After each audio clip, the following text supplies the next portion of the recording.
அன்பு உறவுகளுக்கு இனிய வணக்கங்கள். இன்றைய பதிவுல ரிஷபராசி அன்பர்களுக்கான ஜூலை மாத ராசி பலன்களை தான் பார்க்க போறோம். இந்த ஜூலை மாதத்துல கிரகநிலைகளின் சஞ்சாரத்தை பார்க்கும்போது சூரியன் மிதுன ராசியில சஞ்சாரம் செய்கிறார்.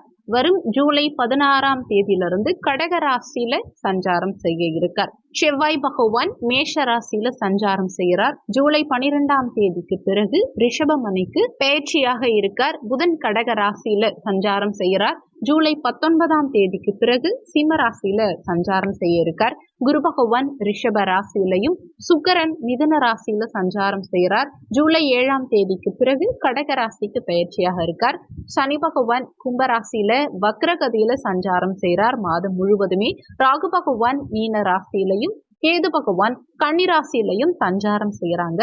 இந்த கிரகநிலை அமைப்புகளின்படி உங்களுக்கு இந்த மாதத்துல என்ன மாதிரியான பலன்கள் கிடைக்குங்கிறத தெளிவாகவும் சுருக்கமாகவும் இந்த பதிவுல நாம பார்க்க போறோம். கொஞ்சம் கூட வீடியோவை ஸ்கிப் பண்ணாம முழுமையா பார்க்க முயற்சி செய்யுங்க. வாங்க வீடியோக்குள்ள போலாம். ரிஷபராசியை பொறுத்த வரைக்கும் கிருத்திகை 2, 3, 4ஆம் பாதங்கள், ரோகிணி 1, 2, 3, 4ஆம் பாதங்கள், மிருகசீரிஷம் 1, 2ஆம் பாதத்தை உள்ளடக்கியது ரிஷபராசி.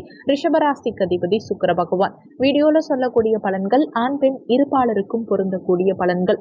ரிஷபராசி அன்பர்களுக்கு உங்க ஜென்ம ராசியிலேயே குரு பகவான் சஞ்சாரம் செஞ்சுட்டு இருக்கார். அஷ்டமாதிபதியான குரு பகவான் உங்க ராசியிலேயே சஞ்சாரம் செய்யும் காரணத்தினால ஒரு சில நேரங்கள்ல எதிர்மறை எண்ணங்கள் உங்க மனசுல பிறக்கலாம். ஆனாலும் லாபாதிபதியா இருந்து குரு உங்களுக்கு நற்பலன்களையும் கொடுப்பார். கூடவே வீட்டுல சுபகாரியங்கள் செய்யக்கூடிய யோகத்தை கொடுப்பார். பஞ்சமஸ்தானம், அதாவது குழந்தை ஸ்தானம், பூர்வ புண்ணிய ஸ்தானம், காதல் ஸ்தானம்னு சொல்லக்கூடிய 5ஆம் இடத்தை குரு பகவான் பார்க்கும் காரணத்தினால நிறைய ரிஷபராசி என்பவர்களுக்கு இந்த காலகட்டத்துல குழந்தை பாக்கியம்ங்கிறது கிடைக்கும்.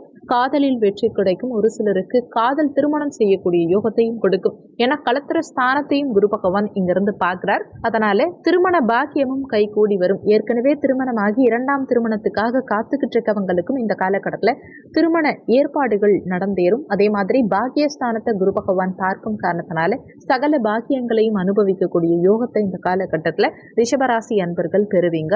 குழந்தை பாக்கியத்துக்காக காத்துக்கிட்டு இருக்கவங்களுக்கும் இந்த காலகட்டத்துல குழந்தை பாக்கியம் கிடைக்கும். நிறைய ரிஷபராசி அன்பர்களுக்கு இந்த காலகட்டத்துல பதவி உயர்வு கிடைக்கும். பணியிட மாற்றம் சார்ந்த விஷயங்களும் இந்த காலகட்டத்துல உங்களுக்கு சாதகமா இருக்கும். மாத பிற்பகுதியில, அதாவது ஆனி 28ஆம் தேதி, ஜூலை 12ஆம் தேதி அன்னைக்கு மேஷமனையில ஆட்சி பலம் பெற்று சஞ்சாரம் செய்யும் செவ்வாய் பகவான் பயிற்சியாகி உங்க ராசிக்கு வர்றார். இந்த செவ்வாயும் குருவும் இணைந்து குருமங்கல யோகத்தோட இருக்க போறாங்க. இந்த காலகட்டத்துல நினைத்த காரியங்கள் உங்களுக்கு ஈடேறும். களத்திர ஸ்தானாதிபதியான செவ்வாய் பகவான் உங்க ராசியிலேயே அமர்ந்து களத்திர ஸ்தானத்தையே பார்க்கிறார். குரு பகவானும் களத்திர ஸ்தானத்தை பார்க்கிறார். அப்போ நீண்ட காலமா தடைப்பட்டு வந்த சுப காரியங்கள் இந்த காலகட்டத்துல வீட்டில் நடந்தேறும். இந்த காலகட்டத்துல நல்ல நண்பர்கள் உங்களுக்கு கிடைப்பாங்க. சகோதர காரகனான செவ்வாய் பகவான் 12ஆம் இடத்துல மறைஞ்சு சஞ்சாரம் செய்யும் காரணத்தினால சகோதர உறவுகளோட ஒரு சிலருக்கு மனஸ்தாபங்கள், கருத்து வேறுபாடுகள் ஏற்பட்டிருக்கலாம். ஆனா அவர் உங்க ராசியிலேயே சஞ்சாரம் செய்யும் காரணத்தினால இந்த காலகட்டத்துல, இந்த மாத பிற்பகுதியில சகோதர உறவுகளோட இருந்த கருத்து வேறுபாடுகள், மனஸ்தாபங்கள் எல்லாமே நீங்கும். சகோதர வகையில அனுகூலங்கள் இருக்கும். உங்க ராசி அதிபதியான சுக்கிர பகவான் மாத பிற்பகுதியில, அதாவது ஜூலை 7ஆம் தேதிக்கு பிறகு கடகமனைக்கு பெயர்ச்சியாகி பாக்கியஸ்தானத்தை பார்க்கிறார். அப்போ உங்க ராசி அதிபதி பாக்கியஸ்தானத்தை பார்க்கும் காரணத்தினாலையும் குரு பகவானும் அந்த பாக்கியஸ்தானத்தை பார்க்கும் காரணத்தினாலையும் சகல பாக்கியங்களையும் இந்த காலகட்டத்துல நீங்க அனுபவிப்பீங்க.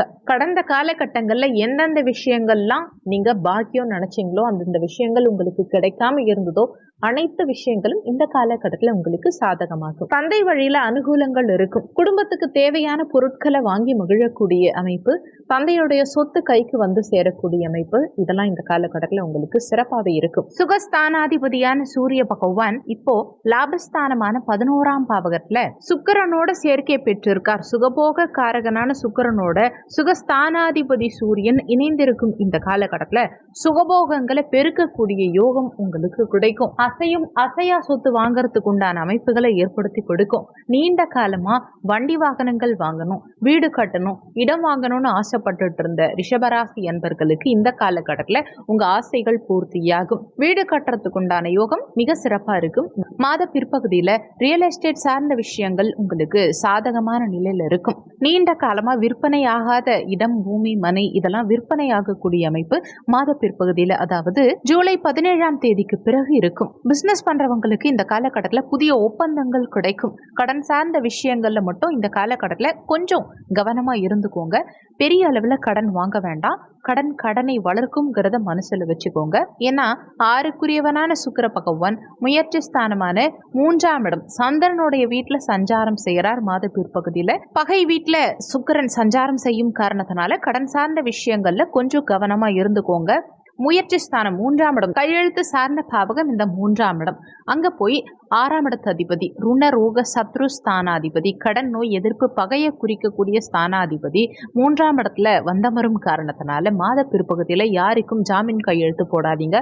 மற்றவங்களுக்காக முன்னின்று பணம் வாங்கி கொடுக்கறது, இந்த மாதிரி விஷயங்களுக்குள்ளேயும் போகாம இருக்கிறது உங்களுக்கு நல்லது. கூட்டு தொழில இருக்கவங்களுக்கு நல்ல முன்னேற்றம் இந்த காலகட்டத்தில் சிறப்பா இருக்கும். கணவன் மனைவிக்குள்ள பிரிஞ்சவங்க கூட மீண்டும் ஒன்றிணையக்கூடிய அமைப்பை ஏற்படுத்தி கொடுக்கும். நண்பர்கள் மூலமா இந்த காலகட்டத்தில் அனுகூலங்கள் இருக்கும். நண்பர்கள் மூலமா ஒரு சிலருக்கு புதிய ஐடியாஸ் எல்லாம் கிடைக்கும். அஷ்டமாதிபதியான குரு பகவான் தனக்கு 6ஆம் இடத்துல மறைஞ்சு சஞ்சாரம் செய்யும் காரணத்தினால நீண்ட காலமா வலி வேதனைகளை அனுபவிச்சுட்டு இருந்தவங்களுக்கு அதிலிருந்து விடுபடக்கூடிய அமைப்புகளை ஏற்படுத்தி கொடுக்கும்.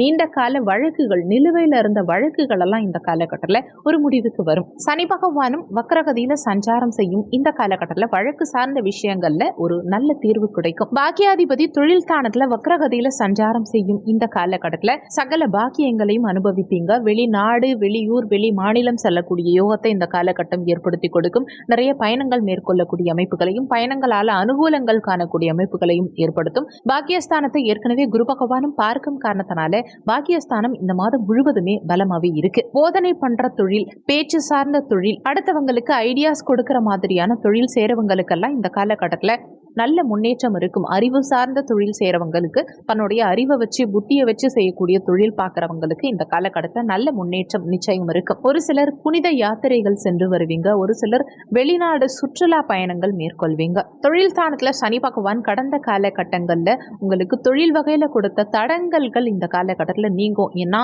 10ஆம் இடத்துல சனி பகவான் இப்போ வக்ரகதியில சஞ்சாரம் செய்யும் காரணத்தினால தொழில் வகையில நல்ல முன்னேற்றம் இருக்கும். பதவி உயர்வு ஒரு சிலருக்கு இந்த காலகட்டத்தில் கிடைக்கும்.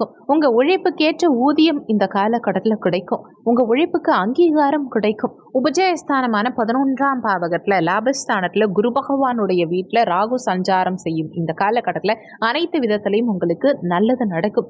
வெளிநாட்டு தொடர்புகளை ஏற்படுத்தி கொடுக்கும். நல்ல லாபங்கள் பெருகக்கூடிய யோகம் இந்த காலகட்டத்தில் கிடைக்கும். உழைப்புக்குண்டான ஊதியம் இந்த காலகட்டத்தில் உங்களுக்கு கிடைக்கும். விளையாட்டு துறை சார்ந்தவர்களுக்கு இந்த காலகட்டத்தில் நல்ல முன்னேற்றம் நிச்சயம் இருக்கும். சீருடை பணியாளர்களுக்கு சீருடை அணிந்து பணியாற்றக்கூடிய செவ்வாய் காரகத்துவம் வரக்கூடிய துறைகள்ல இருக்கக்கூடிய ரிஷபராசி அன்பர்களுக்கு இந்த மாதம் முழுவதும் மிக சிறப்பான யோக காலகட்டம்னே சொல்லலாம். செவ்வாய் சம்பந்தப்பட்ட அனைத்து துறைகளும், குறிப்பா மெடிக்கல் சார்ந்த ஃபீல்டில் இருக்கவங்களுக்கும், பூமி மனை கட்டிட பணிகள் சார்ந்த துறைகள்ல இருக்கவங்களுக்கும், விளையாட்டு சார்ந்த துறைகள்ல இருக்கவங்களுக்கும், போலீஸ், ராணுவம், தீயணைப்பு துறை, தபால் துறை இது மாதிரியான துறைகள்ல இருக்கவங்களுக்கும் இந்த காலகட்டம் சிறப்பான காலகட்டம். ஏன்னா குருமங்கல யோகத்தோட செவ்வாய் பலமா சஞ்சாரம் செய்யும் காரணத்தினாலே நல்ல முன்னேற்றம் செவ்வாய் காரகத்துவம் சார்ந்த துறைகள்ல இருக்க அனைத்து ரிஷபராசி அன்பர்களுக்கும் நிச்சயம் இருக்கும். இந்த மாதம் சிறப்பா அமைய நீங்க செய்ய வேண்டிய தெய்வ வழிபாடு என்னன்னா, வெள்ளிக்கிழமை தினங்கள்ல மகாலட்சுமி தாயார் வழிபாடு செய்யறதுனால நல்ல முன்னேற்றம் உங்க வாழ்க்கையில நிச்சயம் இருக்கும். இந்த வீடியோல உங்களுக்கு ஏதாவது சந்தேகம் இருந்தா கீழே இருக்க கமெண்ட் செக்ஷன்ல சொல்லுங்க. நன்றி. மற்றும் ஒரு நல்ல பதிவோடு மீண்டும் உங்களை சந்திக்கிறோம்.